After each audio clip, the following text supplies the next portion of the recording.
Selamat datang di channel Alur Donghua. Sebelum menonton, silahkan subscribe, biar Mimin tambah semangat update-nya. Di malam hari, sisa cahaya matahari terbenam menyinari bumi, mengubah seluruh dataran menjadi warna kuning kehitaman. Di dataran, dua regu binatang bersisik masih menjaga jarak yang tidak terlalu jauh atau terlalu dekat. Mengikuti medan yang berangsur-angsur naik, mereka perlahan bergerak menuju pegunungan raksasa di kejauhan. Di belakang pasukan binatang bersisik, Han Li mengenakan jubah hitam saat dia duduk bersila di atap kuil hitam, melihat ke kejauhan. Dia bisa melihat bahwa separuh pegunungan di kejauhan, di bawah cahaya matahari terbenam, tampak berwarna merah keemasan, sementara separuh lainnya redup, menunjukkan warna biru. Setelah mengamati sebentar, alis Han Li sedikit berkerut. Dia bisa merasakan beberapa fluktuasi aneh yang datang dari pegunungan itu, dan saat dia semakin dekat, fluktuasi menjadi semakin kuat, dan ledakan ki glasial mulai menyelimuti seluruh area. Semakin banyak orang mulai merasakan keanehan, dan satu persatu, mereka keluar dari kuil batu untuk menyelidikinya. Jaraknya sepertinya tidak jauh, tapi kedua regu masih menghabiskan 7 hari penuh. Pada hari ke-8, saat langit hendak cerah, mereka akhirnya tiba di kaki pegunungan. Kali ini, tim kota boneka berhenti di celah gunung, menunggu orang-orang dari kota Suan tiba. Han Li dan Gu Qiansun keduanya berdiri berdampingan di punggung gajah sisik hitam, memandang pegunungan di depannya. Mereka bisa melihat jurang hitam yang membentang puluhan ribu mil, memanjang sampai ke pegunungan, menghubungkan seluruh pegunungan. Barisan pegunungan di depan berwarna setengah biru kristal, dan setengah lainnya berwarna merah tua, dengan keduanya memancarkan aura yang aneh. Tempat ini benar-benar aneh. Bahkan dengan fisik kami masih bisa merasakan hawa dingin yang meresap ke dalam tulang. Gu Qiansun dengan ringan mengusap lengannya saat dia berbicara. Batuan di separuh pegunungan ini sedingin es, terlihat seperti kristal es.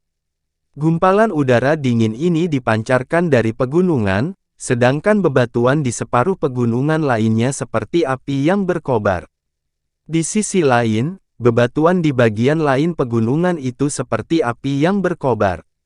Pemandangan es dan api yang aneh seperti itu jarang terlihat di alam skala spasial. Suan Yuanxing menunjuk ke sisi lain pegunungan dan berkata. Han Li terdiam, dan alisnya terjalin erat. Pada saat ini, suara klakson dan suara bel terdengar bersamaan. Han Li dan dua lainnya saling memandang sebelum mereka terbang dan mendarat di depan kedua tim. Segera, yang lain juga bergegas dan berkumpul di depan. Selusin langkah lagi, orang-orang dari kota boneka juga berkumpul. Han Li melihat sekeliling dan melihat pemuda tampan dengan tombak pendek di punggungnya, yang telah mengendalikan burung skala bersayap untuk melayang di udara, berdiri di depan kelompok. Di sebelah kirinya berdiri seorang pria kekar yang tingginya lebih dari 20 kaki. Kepalanya setengah botak, dan ada kepangan di kepalanya, yang membuatnya tampak sangat lucu. Bagian atas tubuhnya terlihat, dan otot-ototnya menonjol. Pembuluh darah hijau yang bengkok dan menonjol terlihat di tubuhnya, yang sepertinya dipenuhi dengan kekuatan ledakan. Di sisi kanan pemuda tampan itu berdiri seorang kurcaci yang tingginya kurang dari 4 kaki.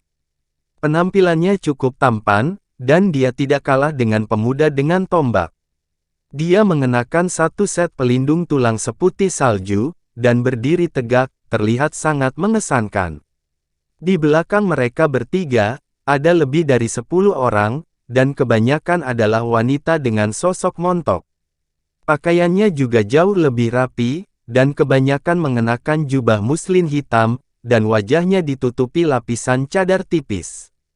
Tatapan Han Li menyapu mereka, dan akhirnya tertuju pada 3 orang di belakang tim.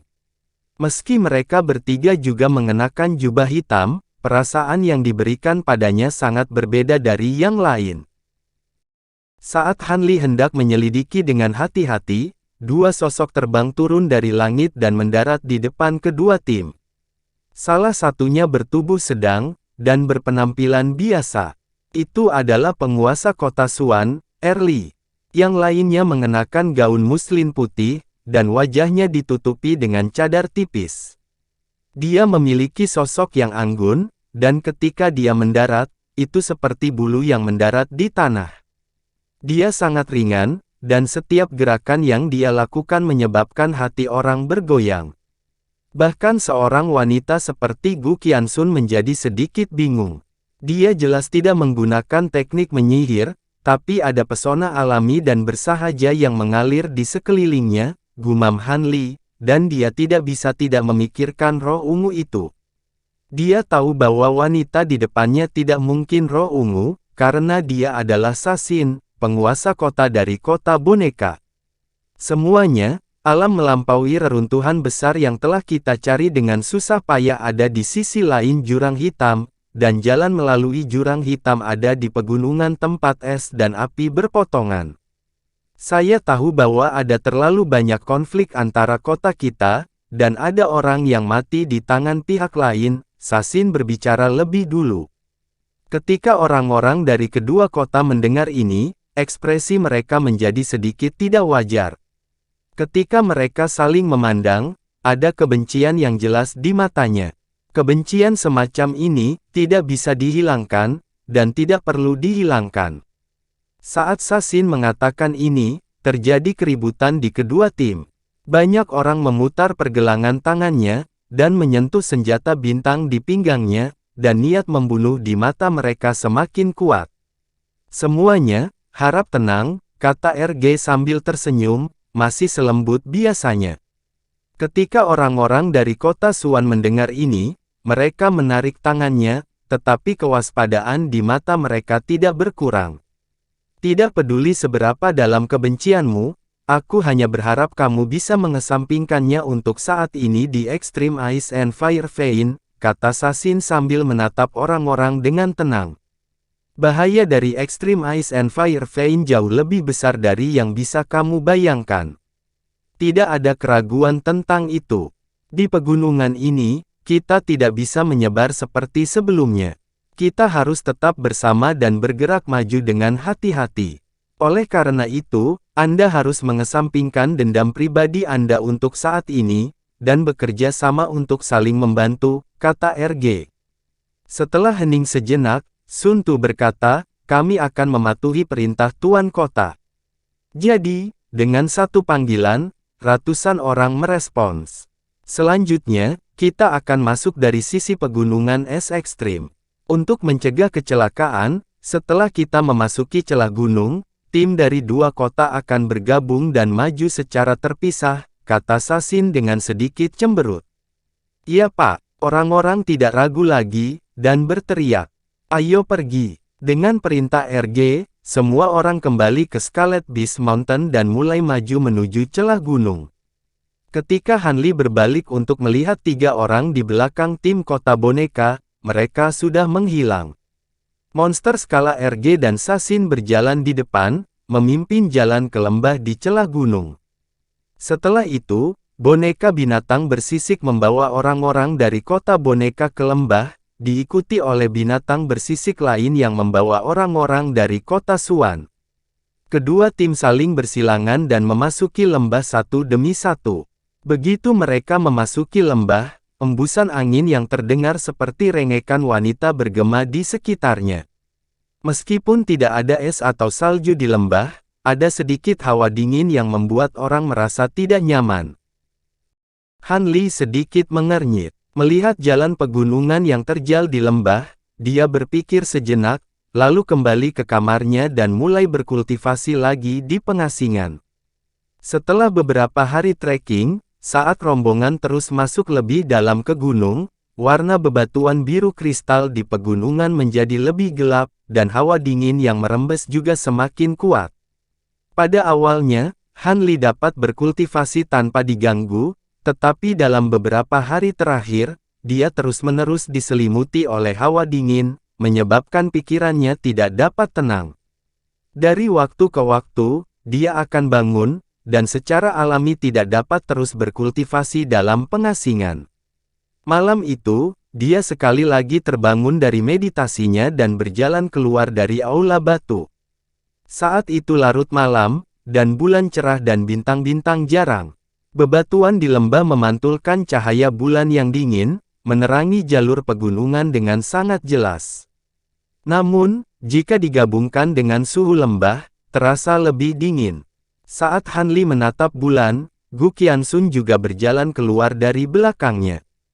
Ketika dia menoleh untuk melihat, dia menemukan bahwa Gu Qianxun telah berganti pakaian baru hanya dalam beberapa hari, dengan mantel kulit binatang yang agak tebal menutupi bahunya. Dia tampak sedikit kembung, tetapi itu membuatnya terlihat lebih menggemaskan. "Rekan Taois Li, apa yang kamu lihat?" Gu Qianxun sedikit bingung dengan tatapan Han Li lalu bertanya. "Dari mana kamu mendapatkan mantel kulit binatang ini?" Han Li bertanya dengan canggung. Sehari sebelumnya, kelompok itu disergap oleh sekelompok binatang iblis tak bersisik tapi berbulu.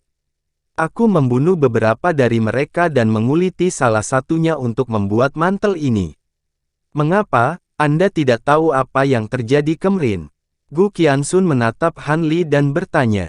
Saya mendengar keributan itu, tetapi saya berada di titik krusial dalam kultivasi saya, jadi saya tidak memperhatikannya. Han Li ragu sejenak sebelum menjawab. Pada saat itu, dia sedang membuka salah satu profound orifice-nya, jadi dia tidak bergerak meskipun dia tahu ada serangan musuh. Tidak heran, tapi omong-omong, rekan Daois Li, kekuatan mentalmu benar-benar luar biasa. Baru-baru ini, suhu di pegunungan telah turun sedemikian rupa sehingga ada beberapa orang dalam kelompok yang kulitnya pecah-pecah karena kedinginan, dan mereka tidak berani diam. Namun, kamu masih bisa duduk santai. Luar biasa, Gu Qianxun memuji. Rekan Taois Gu terlalu baik. Oh benar, seberapa kuat binatang iblis yang menyerang kemarin? Han Li sengaja mengubah topik dan bertanya. Sangat kuat. Dibandingkan dengan yang kita temui dalam perjalanan ke sini, mereka lebih dari 10 kali lebih kuat. Bahkan yang paling biasa adalah binatang iblis alam mendalam, dan ada banyak. Seorang kultivator dari kota Suan ceroboh dan digigit di betis oleh binatang iblis tingkat surga terkemuka. Pada akhirnya, dia diseret ke punggung gajah sisik hitam dan dimakan. Gu Qianxun berkata setelah hening sejenak. Aku tidak mengira hal seperti ini akan terjadi, kata Han Li dengan cemberut. Jadi, semua orang telah waspada akhir-akhir ini, takut binatang iblis ini akan menyerang lagi. Gu Qianxun mengangguk. Han Li mengerutkan kening dan melihat ke kejauhan. Dia melihat bahwa kelompok depan telah mencapai lereng yang curam dan mendaki dinding gunung sedikit demi sedikit. Tidak peduli betapa sulitnya, kami masih harus melanjutkan. Karena kita sudah berada di sini, tentu saja kita harus menyelidiki dan melihat harta karun apa yang tersembunyi di reruntuhan besar yang legendaris ini. Mata Gu Qianxun berkedip. Saya harap ini tidak mengecewakan kami. Akan lebih baik jika tidak seperti namanya, reruntuhan. Han Li tersenyum. Jangan membawa sial. Gu Qianxun memelototi Han Li dan kembali ke aula batu. Han Li terus tersenyum dan melihat ke dalam kegelapan yang pekat di depannya. Matanya berkedip beberapa kali, dan tidak ada yang tahu apa yang dia pikirkan. Saat tim terus maju, grup tersebut secara bertahap naik semakin tinggi. Saat matahari terbit keesokan harinya, mereka mendaki setengah jalan mendaki gunung. Semakin tinggi pergi, semakin sempit dan sulit jalannya. Binatang bersisik dan boneka di depan hampir membuka jalan saat bergerak maju. Secara alami, kecepatannya tidak terlalu cepat. Hampir semua orang dari kota Suan berdiri di belakang binatang bersisik dengan ekspresi serius. Semburan suara yang teredam dan menggelegar terus-menerus datang dari jurang di bawah tembok gunung. Semua orang mendengarkan dengan jantung berdebar dan melihat ke bawah. Setelah itu, kabut putih muncul dari dasar lembah. Itu sangat cepat, dan disertai dengan serangkaian suara gemuruh. Di bawah kabut putih, bola-bola bila angin kencang menyapu, berisi aura yang menusuk tulang. Itu datang lagi, hati-hati. Tidak ada yang tahu siapa yang berteriak, tetapi Suan Acu Points semua orang menyala dan mereka semua mengambil tindakan. Duan Tong berdiri di atas punggung gajah bersisik hitam, mengangkat tangan kanannya, yang memiliki kekuatan magis dari lengan misterius, dan mengepalkan tinju besarnya dengan erat. Dia mengambil langkah kecil ke belakang dan tiba-tiba menabrak kabut putih yang mengalir ke arahnya. Ujung kepalan tangan Duan Tong tampaknya diselimuti lapisan pusaran cahaya bintang, menyebabkan kehampaan di depannya tiba-tiba mendesak ke depan, berubah menjadi kekuatan besar yang dapat menghancurkan kota dan membelah gunung. Kekuatan ini bertabrakan dengan kabut putih yang tertiup angin, dan pada saat yang sama runtuh.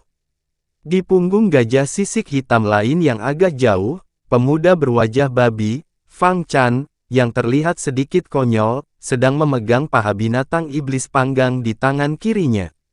Dia merobek sepotong besar daging dari paha dan mengunyahnya dalam suapan besar. Paha binatang itu jelas sangat dingin, dan ada lapisan lemak putih yang membeku di atasnya. Kelihatannya agak menjijikkan, tapi Fang Chan tidak peduli sama sekali dan dengan senang hati makan. Dari sudut matanya, dia melihat awan kabut putih terbang ke arahnya. Dia sedikit mengernyit, seolah nafsu makannya terganggu, dan wajahnya menunjukkan sedikit ketidaksenangan. Cahaya dingin melintas di matanya. Dia menarik paha binatang buas di tangannya, berbalik ke arah kabut putih, lalu membuka mulutnya untuk mengeluarkan teriakan tajam. Gelombang suara yang sangat kuat, meluas dan menghantam kabut putih. Saat keduanya bertabrakan, kabut putih pecah bersamaan dengan angin puyuh di bawahnya, berubah menjadi kabut yang menyebar ke segala arah. Han Li melihat kabut yang belum menghilang. Tiba-tiba, tatapan aneh muncul di matanya, dan dia berteriak ketakutan. Hati-hati! Sebelum suaranya memudar, bayangan hitam keluar dari kabut berkabut.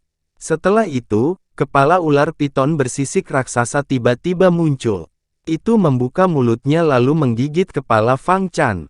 Tubuh ular sanca bersisik itu tersembunyi dalam kabut di dasar tebing, namun ukuran kepalanya hampir sama dengan gajah bersisik hitam. Saat membuka mulutnya, sepertinya dia bisa menelan seluruh gajah sisik hitam ke dalam perutnya. Fang Chan, yang biasanya tampak bodoh, kini sangat waspada. Dengan peringatan Han Li, dia sudah melompat ke udara, melompat ke depan ular sanca bersisik, lalu membuka mulutnya yang menonjol, dan sekali lagi menjerit tajam. Dengan teriakan ini, lingkaran cahaya bintang putih menyembur keluar dari mulutnya, berubah menjadi lingkaran riak kuat, dan bergegas menuju kepala ular sanca bersisik itu. Kepala piton bersisik itu meledak menjadi bunga darah, dan sejumlah besar sisiknya terlempar. Kepalanya jatuh dengan keras ke punggung gajah sisik hitam. Istana batu hitam di belakang gajah sisik hitam hancur berkeping-keping, dan puing-puing serta ubin jatuh ke tanah. Dua kultivator kota opal lainnya yang tinggal di istana yang sama dengan Fang Chan dengan cepat melompat dari punggung gajah dan memanjat tebing yang curam. Tebing di bawah gajah sisik hitam yang telah dihancurkan oleh ular piton tidak mampu menahan beban dan langsung runtuh.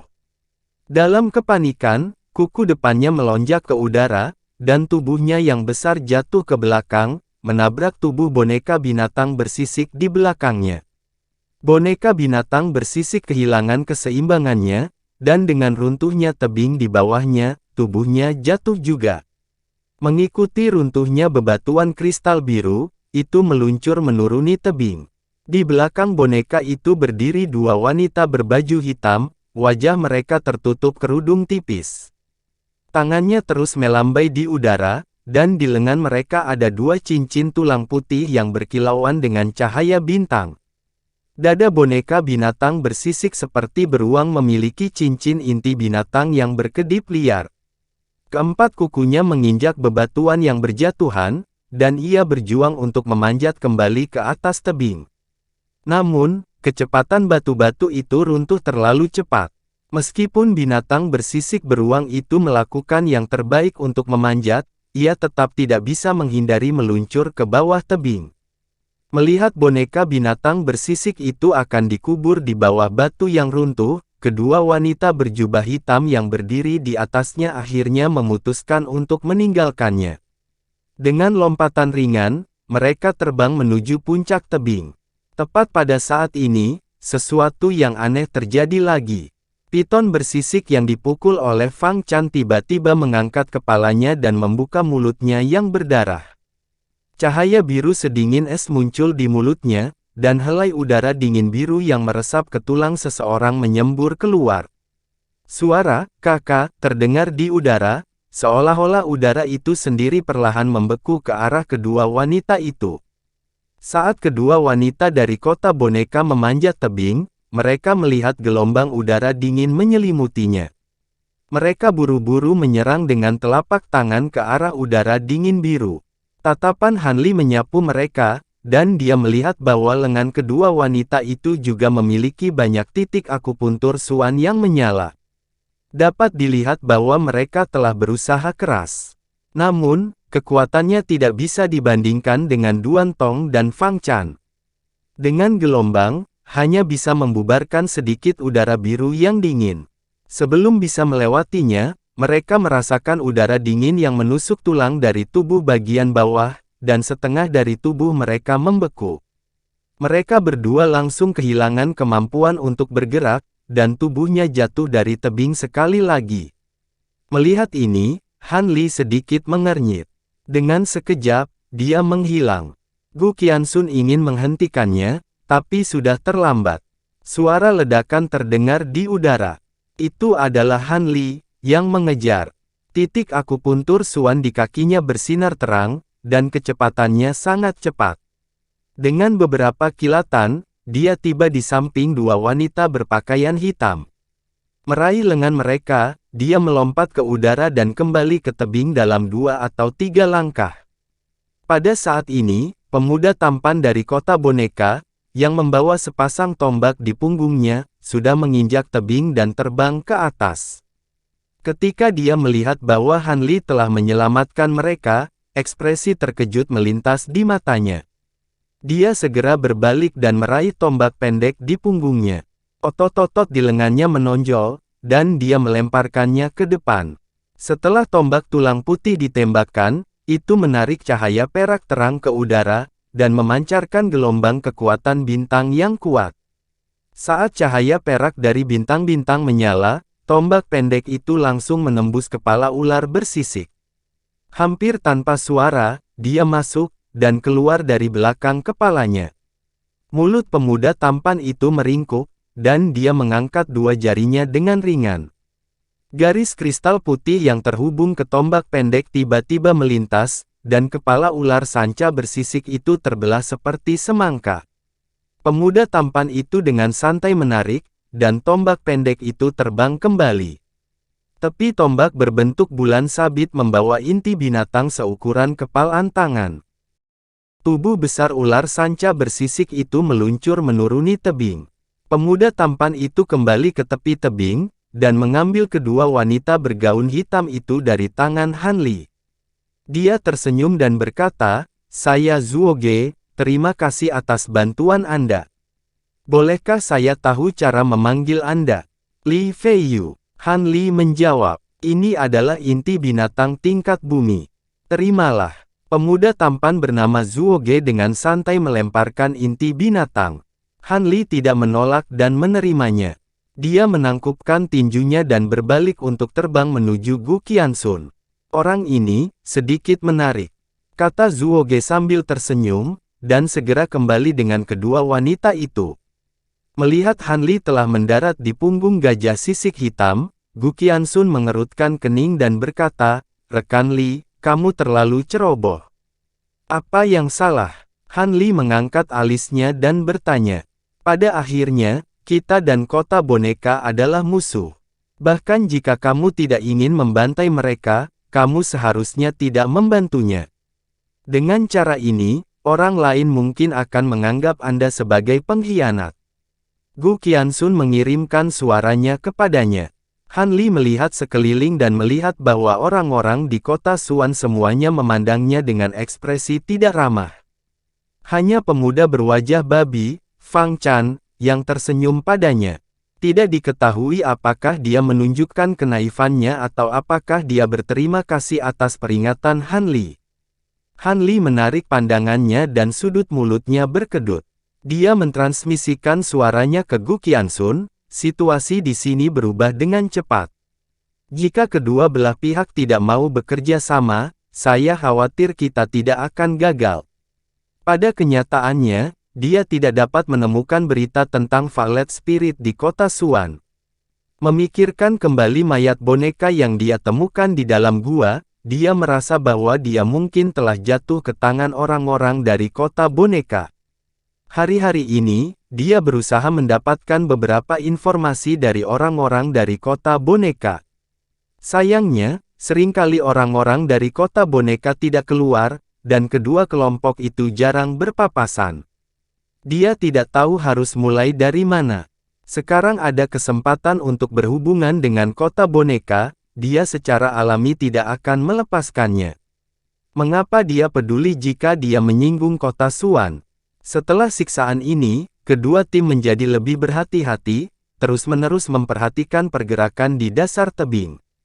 Namun meski begitu, mereka masih diserang beberapa kali oleh ratusan monster berskala es yang terlihat seperti macan tutul salju, sehingga sangat sulit untuk maju. Untungnya, kerja keras terbayar. Setelah mendaki gunung, mereka mengikuti gunung turun dan akhirnya sampai di depan ngarai besar di kedalaman pegunungan. Han Li dan orang-orang dari kota Suan dan kota boneka mendirikan kemah di sisi kiri dan kanan ngarai. Di dalam ngarai, separuh dindingnya berwarna biru tua dan separuh lainnya berwarna merah tua, memancarkan aura dingin dan panas. Melihat melalui ngarai, orang dapat melihat bahwa Black Abyss mengalir melalui seluruh ngarai, seperti sungai hitam yang memotongnya dari tengah. Black Abyss juga dikelilingi oleh retakan spasial yang padat yang berkumpul bersama seperti badai.